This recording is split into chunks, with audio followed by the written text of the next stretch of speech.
Duality and obsession, his enemies and his own, fill Batman's stories. His enemies reflect and distort facets of himself.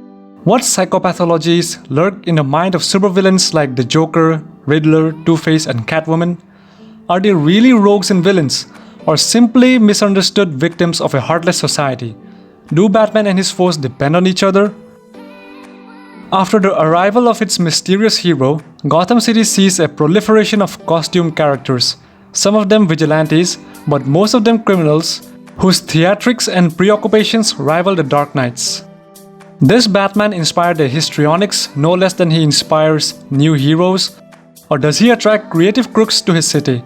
The Riddler and Bane, for example, each moved to Gotham City specifically because they thought Batman would offer them each a worthy challenge. Maybe the city itself draws them all. Like the hero who pursues them, most of Gotham City's supervillains are human beings, defined by their personalities instead of superpowers. We define most of Batman's foes by behaviors like their killer pranks, riddling compulsions, themed obsessions, ruthless environmentalism, or decision-making via coin toss to do right or wrong. The fear of clowns is called coulrophobia. With his bleached white skin, green hair, bright red lips, and rictus grin, the Joker can evoke a similar fear. In 1970, the robotics professor Masahiro Mori posited the theory of the uncanny valley. For the most part, our emotional response towards machines is fairly neutral, while our emotional response towards human beings and objects such as teddy bears is fairly positive. But if something looks almost but not quite human, it arouses negative feelings of eeriness and revulsion, the so-called uncanny valley. What explains the uncanny valley? It could be that humanoids such as the Joker evoke death or illness, or it could be that they mess with our minds in some way, by violating norms and expectations, or by being deceptive and difficult to read. The Joker's rictus grin certainly makes him both deceptive and difficult to read. The Joker sometimes wears on his lapel a flower that can shoot deadly venom. That a flower is normally harmless, even charming, underscores his deeply deceptive nature. Even so, the Joker has, over his several incarnations, become a cultural icon, one of the most recognizable villains in all of fiction. Some people even root for him. Why, despite all the negative feelings that he elicits, is the Joker such a compelling character? What do we see in him? And what does he do for us? But the Joker is a fictional character that need not and does not comply with natural norms and patterns. To diagnose him would also be to unfairly stigmatize people with mental disorders. What I will say is that, unlike people with a mental illness such as bipolar disorder or schizophrenia, the Joker is consistent, calculating, and purposeful, and does not appear to suffer, or at least not directly, from his condition. The Joker has a plan, even if it is merely to upset and overturn the established order, to create chaos. He relishes that plan. This impulse for chaos and rationality is deeply ingrained in our human nature. The Dionysian orgy of the ancient Greeks, with its drunken dancing and debauchery, can be understood as a natural inversion of and release from the habitual Apollonian order and restraint imposed by society and epitomized by, of course, by Batman. In The Birth of Tragedy, 1872, Nietzsche recognizes this Dionysian impulse as a primal and universal force, either through the influence of narcotic drink, of which all primitive men and peoples speak, or through the powerful coming on of spring, which drives joyfully through all of nature. That Dionysian excitement arises. As its power increases, the subjective fades into complete forgetfulness of self. By diverting the Dionysian impulse into special rites on special days, the orgy kept it under control, preventing it from surfacing in more insidious and perfidious ways. More than that, it was transformed into an invigorating and liberating, and in that much, profoundly religious celebration of life and the life force. It permitted people to escape from their artificial and restricted social roles and regress to a more authentic state of nature, which modern psychologists have associated with the Freudian id and the Jungian shadow. The Joker is an extreme embodiment of what we would or could become without the civilizing influence of culture and society.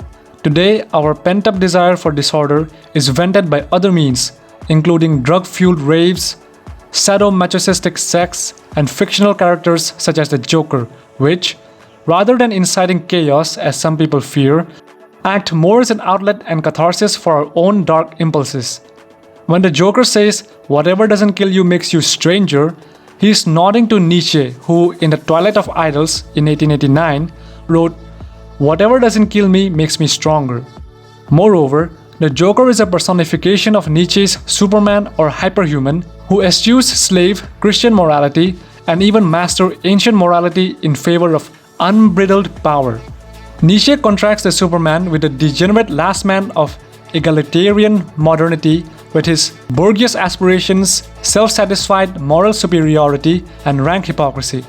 What the Joker most wants is to make Batman break his rule not to kill, and thereby expose his phoniness and reveal him as not so different from himself. In Batman the Killing Joke, he says, "I have demonstrated there's no difference between me and everyone else. All it takes is one bad day to reduce the sanest man alive to lunacy. That's how far the world is from where I am. Just one bad day." This one bad day principle recalls Albert Camus's novel The Stranger. If the Joker is not mentally ill, is he, as he has been suggested, hypersane?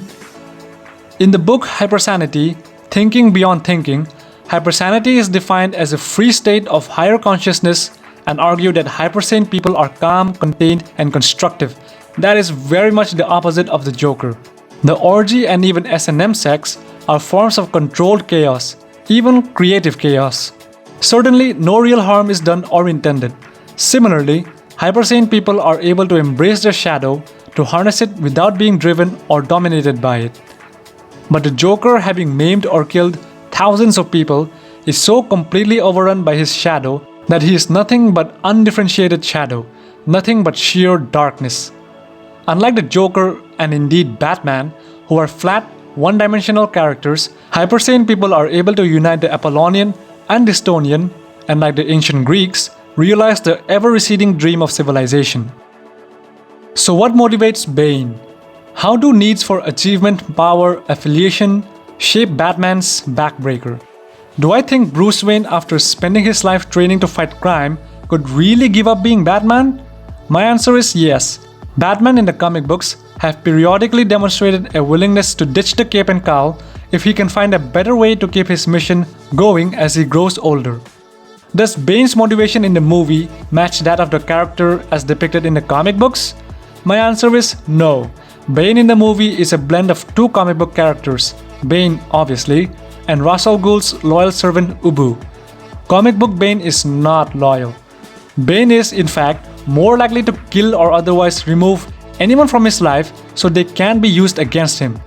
Whereas the movie version of this villain commits every crime and is ready to die for the sake of a paternal sort of love for Ra's al Ghul's daughter Talia, comic book Bane is looking out for number one, himself. In the comic books, Bane lives for challenges. His need to beat Batman for the sheer sake of beating Batman illustrates his strong achievement motivation. Need for achievement, as psychologist Henry Murray called it, the need to overcome obstacles, to attain a lofty standard, and to rival and surpass others. Murray identified a variety of needs that motivate and direct human behavior. Not everyone has every need. Over a lifetime, a person might or might not experience them all. Psychologist David McClelland asserted that three dominant needs comprise human motivation: need for achievement, need for power, and need for affiliation. Bane yearns for power too, but belittles affiliation. He understands strength in numbers and can enjoy a few people's company, but as he lacks incentive to maintain that enjoyment, he has little need for affiliation, the need to belong with others. Those who value affiliation most require approval and interpersonal connection. They make good team members but poor leaders. The priest who educated Bane and gave him his teddy bear when Bane was stuck in a South American prison, Bane killed that priest. Power helps him achieve personal power, power over himself. He believes help him attain power over others. The everyday management of any criminal organization would leave him dissatisfied if that power posed insufficient challenge. He weans himself of venom, a source of physical might, when he decides addiction to venom would be weakness, and yet he risks addiction again at times when the venom offers him an advantage in pursuing a valued goal. Like the Riddler, Bane came to Gotham City specifically because the challenge of facing Gotham's Dark Knight attracted him. In Christopher Nolan's movies, however, Batman did not directly attract these criminals to Gotham. Ra's al Ghul, played by Liam Neeson, had decided on his own to destroy the city, and his daughter Talia later carries on with his legacy. Movie Bane comes to Gotham for her, not for Batman. Bruce Wayne at age 8 sees his parents murdered, whereas Bane at age 8 commits his first murder. Bane pushes himself to become harder, stronger, deadlier every day, to do more than survive there. He means to thrive. Killing dozens of other inmates along the way, Bane establishes himself as the king of convicts. An experimental drug called Venom, expected to kill him like previous test subjects, instead gives him monstrous strength. He engineers a jailbreak and heads for Gotham City, attracted by the challenge of beating Gotham's Dark Knight. After exhausting Batman by freeing all of Arkham Asylum's villains, Bane attacks him at Wayne Manor and breaks the hero's back, earning Bane his reputation as the man who broke the bat. Bane is to Batman what Doomsday is to Superman, a brand new big bad who comes out of nowhere, causes chaos all around, and then delivers the hero his greatest defeat. Comic book Bane would sneer at movie Bane. Is one woman's love really enough for Bane to die for? Only in the movies. Needs can influence particular individuals so regularly that the possession of a consistent need becomes part of those individuals' personalities. Psychologists have analyzed Batman more than any other superhero, the character himself, that is.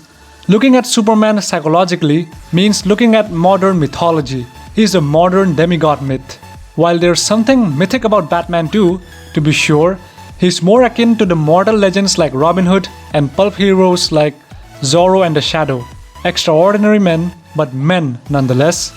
Carl Jung in 1964 and Joseph Campbell in 1949 looked at how archetypes, universal themes we inherit as part of our collective unconscious, symbolically shape myths and legends of heroes in similar ways throughout every culture in the world. According to them, the so-called hero's journey represents individuals' own psychological growth as they confront features of their personal and collective unconscious in order to grow, mature, and fulfill their potential as human beings. The shadow archetype represents your own dark side, not necessarily your evil side, but the part of you that is hidden.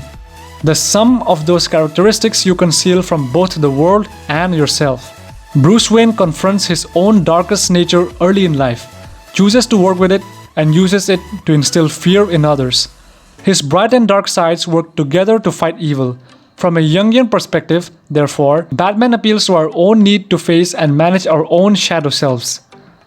We want Batman in our shadows. Regardless of possible mythical or archetypical reasons for the Dark Knight's appeal, we like him because he's fully human.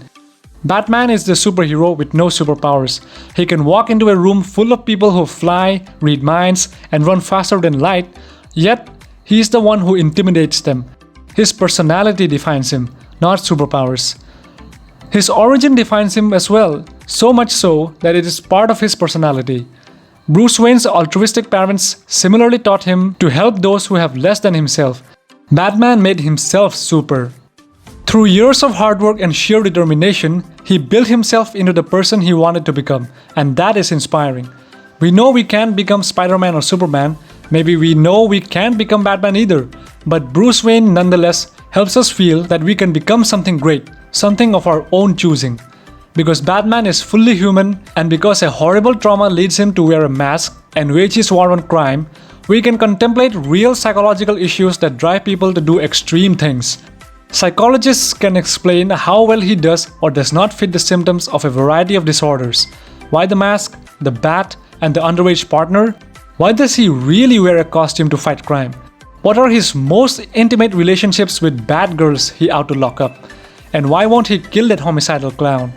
Is Batman neurotic, psychotic? Does he have PTSD, OCD, or any other mental illness? Whether Batman has any specific mental disorder is a topic for another time. The point right now is that his characteristics and fictional biography provide plenty for anyone to mull over from a psychological perspective. When this character's creators decided what must drive this man to dress like a bat and make his city's criminals cower at the sight of him, Bob Kane and Bill Finger tap into our most primal childhood fears. There is nothing more traumatic than having your parents murdered before your eyes. Losing one's parent or parents when old enough to know about it ranks as the single most stressful common life event children can experience. Uncommon traumas like torture or terrorist attacks are not universal experiences, not things most of us can anticipate, but sooner or later, we all learn that our parents can and will die. His parents' murder never leaves Batman's head. People who believe in a just world suffer less stress and depression and enjoy life more than people who do not. Many cultures teach their members from childhood to believe the world operates with natural order and justice. The just world phenomenon that psychologist Melvin Lerner says comforts us because most of us, even the worst of us, consider ourselves basically good and worthy of fair treatment. Our need to believe justice will prevail even when the system fails, even when criminals evade arrest or avoid conviction, makes us want there to be somebody out there who can get them anyway. Why don't children fear this hero who dresses like a monster? Because he is their monster. Even when children learn that magic will not save them, nor will a hero in blue fly out of the sky, they can still hope that when they can't find the strength to stand up to life's bullies, someone who is strong and capable might do the right thing and help. In Batman, they see the wounded boy who makes himself big and strong enough to turn fear against the fearsome. With both brain and brawn, he is the part of us that wants to scare life's bullies away. Why Batman? A child can wish for superpowers. An adult who may have given up that particular dream can still wish for strength enough. Batman has a long and distinguished career in comics and movies. Throughout his history, the best of Batman represents human resilience, determination, and compassion. Batman's history and ongoing adventures continue to resonate. He is a human like you and me who pushed himself to the limit with determined effort. He resonates because of the feeling of our own inner superhero. Please do your daily best to find your own bit of Batman within and put it to good use. If you enjoyed this video, I'm sure you will enjoy my other video essays. Thank you for watching. Like this video if you liked it. My name is I, and I will see you in the next video. Bye.